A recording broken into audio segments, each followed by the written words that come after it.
Dan Sodergren, a digital marketing and tech expert, who told me it's good news that Britain is getting in, well, I suppose, getting ahead of itself by jumping on the AI bandwagon. Well, I think it's a brilliant idea from the government, and of course they've got to kind of lead the charge on something. And AI is one of the hottest topics at the moment, and potentially has the opportunity to change the world and society as we know it. So it's a good idea that they position Britain in there. I don't know if they necessarily can do so. America and what the things that the Biden administration is just doing means that they are very much ahead of us already. And of course, you've got world players like China who are most probably 5 years ahead from an AI application point of view, certainly from a governmental point of view anyway. And so, for Britain to say that they are going to become the safety hub of the world, I think it's a lovely statement, but I don't think the rest of the world will necessarily play ball. However, it has been monumental because 28 different countries have signed agreements, and therefore it's a great step in the right direction. So it's a very clever play from the government to kind of steal a march on the rest of the globe. I'm not 100% sure that we have the position to be able to do it, but we have got some amazing AI companies and some amazing AI individuals. So maybe we're lucky. Yeah. Now, Alexandra, you spoke at one of the fringe events at the summit. For people who aren't as invested in the AI world as you are, sort of sum up what we learned, what were the big outcomes from the summit? Why was it a valuable experience to get all those people, like Dan was saying, to get all those people in the same place at the same time? Yes, I think as Dan was saying, I think the achievement of getting 2 days in at Bletchley Park and having 28 countries join and tech companies and startups and policymakers and academics together to talk about is obviously, a brilliant achievement for the UK. But that said, it really is just marking the kicking off a process. And already the timetable has been set for subsequent AI safety summits, the next one in South Korea, then the following one in France, which is in and of itself probably pretty valuable. But, what did it achieve? The original intent of this was to put the UK forward as a thought leader and a positioning between the US more sort of laissez-faire approach to AI regulation and then the maybe more robust AI Act coming out of Brussels with a regulation that will be put in place or enacted probably next year. Because Dan, governments don't necessarily have, whether here in the UK or across the world, don't necessarily have the best track record when it comes to keeping on top of and adapting with technological advancements, right? Because tech moves so fast is going to be very difficult, isn't it? Yeah, it's not just our government's fault. Of course, AI, as Elon Musk was rightly saying, it's the fastest growing technology that he's ever seen, and he admits the fact that it'll be getting bigger and bigger. Of course, often by the stuff that Elon Musk is also doing. He kind of called for everyone to slow things down, and at the same time, he's just launched his own version of AI with all the kind of clever stuff that he'd already been building beforehand. So it's quite interesting to see. So this is much bigger than, it's not a political thing. It's much bigger than that. It's the fifth industrial revolution. It's a huge opportunity. AI models can make people 40% more productive, and in marketing it's up to something like 400% more productive. And so it's a massive question for us all, which Elon and Rishi also spoke about at the AI summit in their streaming moment, about what do we do about society and how does this change education? And that's the big one, isn't it? It's like, how does it change society? How does this change the job market? But most importantly, how does it change education and the next generation? And as the other caller was rightly saying, this is not like nuclear power. Everybody has the opportunity here. If you've got a laptop and you've got the internet, you've got the opportunity to use AI. It's very, very cost effective. And of course, the bigger questions for the governments is, where does society now go and what does the future look like? Well, to be honest with you, I think the future's extremely rosy and extremely bright because we can use technology. I'm a great technological optimist, but not everyone's, of course, believes this about AI. A lot of people have got the doom and gloom. Yeah, and also, well, on that note, Alexandra, do you think that the people who were there with you at the summit, those who were taking part, and we'll get on to talk about Elon Musk because, Dan's mentioned him there, and Elon Musk, of course, was there being interviewed by Rishi Sunak. We'll talk a little bit about him as well. But do you think that there is a bit of a problem, a communications problem between those who are experts in the field and sort of understand the developments in AI and how it can be used for a variety? And you heard all sorts of examples of how AI can be used positively. And Dan was referring to, education and in the healthcare sector and stuff. And we lots of different examples of how it can be used. Do you think there is a a marketing issue here in explaining what this technology actually is and get rid of the scaremongering. Yeah, well, absolutely. I think there's a real just stepping back. I mean, the summit was focusing on what you call frontier AI, right? And that's sort of the question of where it is long term, and how can we start to put the guardrails around that and think about that risk that comes with that kind of compute power and the sophistication that these AI models have in order to create superhuman capabilities. And what do we do when we have that? And what kind of controls do we have in place so it doesn't override what is in our interest as human beings? And so we talk about the frontier AI being, that's what the summit was really focused on. And so you could say there is, what's the future risk? What's that existential risk about? How likely is it, and where will it be? And how do we put guardrails around it so we're not in a situation where it's too little too late and there's no off switch?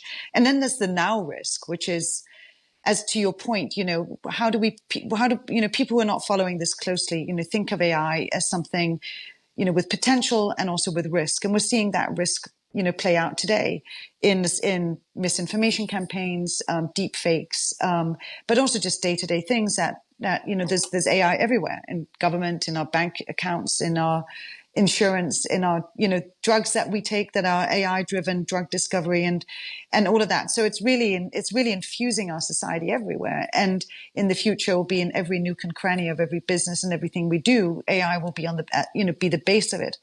And so on the one hand, there's a real marketing question here. How do we make sure that it's messaged so there is a understanding by everyone where it is and what it's doing, and understanding what the risks are? Because some of the places that it is easier to wrap your head around how it's being used, there's a lot of pushback, isn't there, Dan? If we just look at Hollywood, for example, people are concerned about its use there in terms of script writing, and in the video game industry there is concerns as well. There are also issues about copyright. Who owns the copyright? If AI has come up with something, who owns that piece of work? There are lots of in the places where it is easier to grab hold of for a layman, if you will. There has been significant pushback. Is that a concern for the people in the AI industry, thinking actually, when it comes to speaking to people outside of the AI space, they're not winning the argument, or we're not winning people over to its potential? Well, I think one of the things is when people say the AI space, I think that's always an interesting one. A lot of people keep saying AI like there's just one AI. Yeah, well, exactly. I'm falling foul of it here, Dan. But for as a shorthand to try and get to the sort of the big theme, I suppose. But it's a little bit like saying phone. When you just go, okay, there's an Apple phone, Samsung phone. There's 100 different makers of phone. Same principle here. There's lots and lots. There's thousands, tens of thousands of different companies doing different things. But a lot of people don't realise that, Dan. So that sort of proves my point, right? Well, no, absolutely. And then there's foundational models. There's most probably 4 or 5 of those, but that's most probably a good thing, because you don't want them to just be one AI system. That would be very scary, and I think that's exactly what we can't be doing. But people are now being pushed into that narrative. Be careful of AI. Be worried about AI. The classic cliche is AI won't take your job, but somebody using AI will. But it's exactly saying computers won't take your job, but someone using a computer will. Well, what kind of computer? What program are they using? How good are they on the computer, etc. But to come back to your point about Hollywood, I think actually some people should be a little bit concerned, because things like image and deep fakes and all these other things that you can do, it now puts it into the hands of the masses that they can start creating their own stuff. There's a great company called Runway, and it's just done, there's a Generation 2 update that just came out, and it can create unbelievably realistic AI videos just from a prompt, i.e. a sentence that you type in, and then it creates that thing. Now, you don't have to be too creative, therefore, to start creating movies. Now, that, of course, is a worry if you make money from making movies. Now, if you make money from your image and your face and your voice, again, with cloning of your voice, cloning of imagery, that also is a concern. And also, if you make money from writing, that would be a concern too, because AI can do all these things, and I'm not just talking about one AI, lots of different clever AIs by different companies can do this thing very quickly and almost as well as a human being. Now, of course, if you're in that industry, that should be a concern. But let's not kid ourselves. AI is not going to get rid of movies. It's just going to make more movies. It's not going to get rid of them. What do you make of the pushback that we've seen recently from Hollywood, especially, Alexandra, and sort of the creative industry as well, the music industry as well? People have raised concerns, artists have raised concerns about AI copying images when coming up with, designs and things. What's your take on those arguments and those pushbacks? I mean, I agree. I agree with Dan on it. I mean, this is, it's a real concern for the creative industry. I mean, as Dan said, there's so much that can be where AI can generate images and text, and to what extent can it replace what the creators are doing is a real question, and part of the strike and the writers' strike was that, as in, and there were also underlying questions around sort of general pay, but I mean AI was definitely at the heart of this. And there is, there's legitimate concern, and there's a lot of concern around IP, just AI being able to download, styles and, tunes and text and so on, and recreate that in a certain voice. I mean, where, it's a bit of a cowboy land. I mean, how do you control that? And what do you do as an artist in order to protect your IP? And I think those are really legitimate questions and they're trying to solve that. And that is, which is, I suppose, why you had the summit in the first place, I guess, isn't it? Well, exactly. Well, yes. So if we're going to come back, Dan, in 10 years' time, what's the date now? In 10 years' time, in November 2033, there we are, it's fast maths. It's been a long day, right? So apologies for my slow maths. In 10 years' time, Dan, me and you and Alexandra are going to get back together on a radio station and we're going to have a conversation about AI. What will we be talking about then? What will be the application of AI technology in 10 years' time, do you think? Well, I think you'll be, if anyone, I mean, I'm a futurist. Will I still have a job? Actually, will there be radio presenters basically doing me for me? Will I just be at home with my feet up? What's going on? Well, I say in 10 years' time, I say I'm a futurist and I have the joy of doing keynotes around the future of work. And one of those things is, I think that radio presenters, people like myself who do these kind of things, we could easily be out of jobs in 10 years' time, or certainly our jobs will be very, very different. Well, Dan, we're not booking you again, are you? This is thoroughly depressing. It's not I've got a mortgage to think about, Dan. Come on.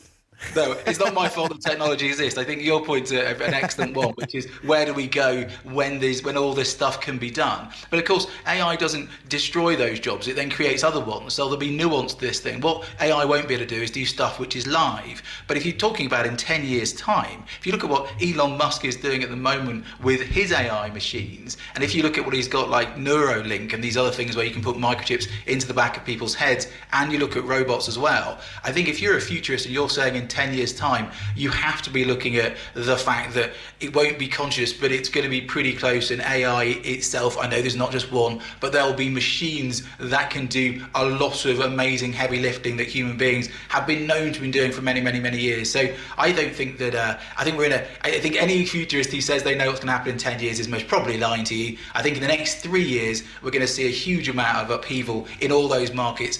I think, to be honest with you, the creative bit and the live bit, that's the bit where human beings can make a difference. That is the bit which can't be done by machines. And I would also say, if you love what you do, that's going to shine through. And if you care about people and you have empathy and those soft skills, that's the bit the machines can't do. And I don't think AI is going to try to do that, nor will it be able to in the next 3 to 5 years. But I don't think I can say in the next 10, because goodness knows it might be able to do it in 10. Yeah, no, that makes me feel a little bit better, Dan. Not necessarily 100% better, but a little bit. And Alexandra, just quickly before I ask you about what you think about the next 10 years, Dan mentioned Elon Musk there, and I said that we talk about Elon Musk. You were there at the event. Was there a buzz around the place because he was turning up and discussing it? Is he the superstar of the AI movement, or how do people react to him in this space? Because he's quite, can be a bit Marmite, can't he, for some people? He certainly can. I actually wasn't there on that Thursday when he was speaking. I wasn't in that room, but he creates a lot of, if Rishi Sunak is looking to create, get the attention of the whole, UK and the world on the UK AI Safety Summit, using Elon Musk is a very clever thing to do. And that does create buzz. I mean, he is super controversial. I mean, he has got a lot of, people criticizing him for, not only taking over, the way he's handled Twitter, but so many other things. And sort of his role in the pause letter saying all researchers should pause the development of AI and foundational models, and sort of starts on the other hand, exactly that, an AI company that works on foundational models on the side. So so there is definitely a Marmite question, but he's also the richest man in the world, and he's got he's one of the great innovators of our generation, and so it's interesting to listen to him. Yeah. If you're asking me what 10 years from now, I would imagine that Elon Musk will be on Mars, among other things. Are you going to have a job? Because by the sounds of it, me and Dan are out of a job. So are you going to have a job? Well, I think about this a little differently. I think that, as this is probably the most defining moment in technology we're in today, no doubt. But if you look back at all sort of, the inflection points of technological change has always led to many more jobs than it has lost. So it's always hard to see where they show up. But I think that, we are going to be not in the world that Elon Musk was painting as there's really no work left to do, and you can have a job if you want one. But essentially, it's all going to be done by robots. I don't quite buy that. Maybe our jobs will be supported by great AI. I think that we should think about tasks, not jobs. AI is going to augment what we do and up our productivity. And some things will, of course, maybe be done by AI, but I don't think it's going to erode jobs completely. When we saw the internet, the sort of start of the internet, of course, there were some tasks and some businesses that did fold, but there was so many, many more that opened up. Told you. Exciting, yet scary. Alexandra Moussavidzadeh and Dan Sodergren there talking all things artificial intelligence with me here on the programme. The time is now 11:50.